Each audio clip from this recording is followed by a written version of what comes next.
Growing beyond numbers, and I like that. And folks ask me from the newsroom and everywhere I go in a number of places and say, look, Bosun, your numbers look good. You go on television every day telling Nigerians that inflation is trending downwards, the GDP is looking good, your PMI numbers, you talk about it on the first day of every new month. So I'm looking like the guy on the street. Everybody wants to ask, Bosun, we can't eat your numbers. We need jobs. We need to reduce unemployment, and we need a social safety net. Those are the key issues that the president himself should be answering those questions, and his team, not me. My job is to read the numbers. So you are a research analyst. What do you think the president and his team needs to do so that Nigerians can begin to look at economic numbers as something they can have on their breakfast table? Yeah, very good question. We are all also asked about this question anywhere we go. And so the first thing we talked about is that you have to have the numbers first. We all must agree with that. We have to have the numbers. We have to make sure that the sectors that seems to be dormant in the economy are brought into the show. We have to have a situation where we deepen our sectors and we improve. For instance, the agri sector, we improve the agro-processing industry. The oil and gas sector, we improve our petrochemical industries. And then we have more opportunities for people, the employment and the rest. That is given.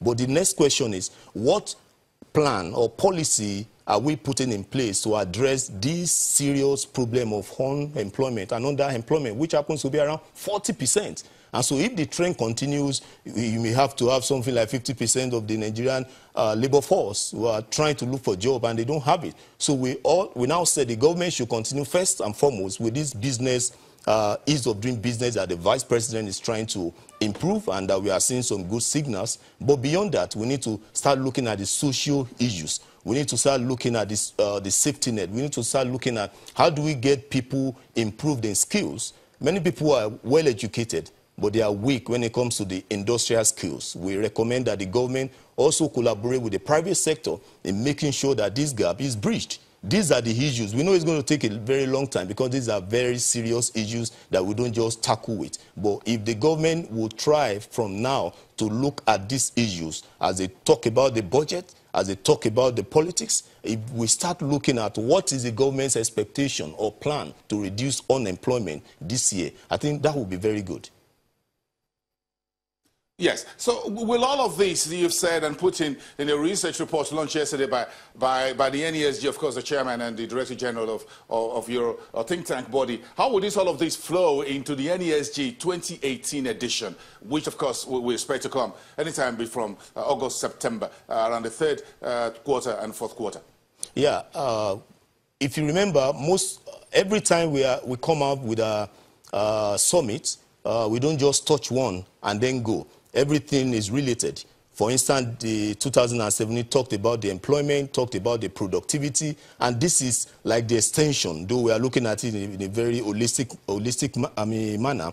The same thing is going to continue. We can look at different aspects of the Nigerian economy, but the central key question is how do we make sure that we have a more virile economy? How do we make sure that our economy is more competitive? The Nigerian Economy Summit Group and the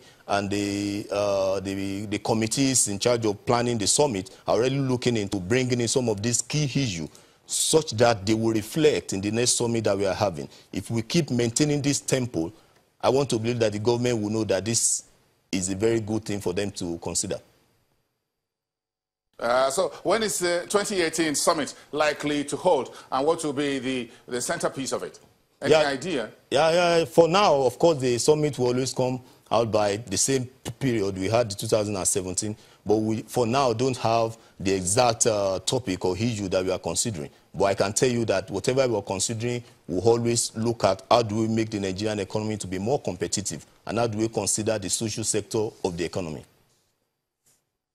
Dr. Segun Omishake, thank you very much for giving us some insight into that research report that just released by the Nigeria Economic Summit Group, the #1 think tank body in the country. Thank you very much. Do have a great day. Do have a great weekend. Now, let's come back to you after the break, and we're looking at one of the critical issues here in Nigeria, but very interesting. How did we end up having an office of the Auditor General of the Federation that is not properly funded? So if you're looking at some of the problems with keeping good books of accounts of Nigeria's government in terms of the public sector companies, then you may need to find answers in what happened yesterday, or the discussion yesterday at the Senate Committee on Public Accounts. The Attorney General, Office of the Attorney General, of the Auditor General, beg your pardon, the Auditor General took their case to the legislature and says they need more funding because currently the jobs being done at the AGF is shoddy,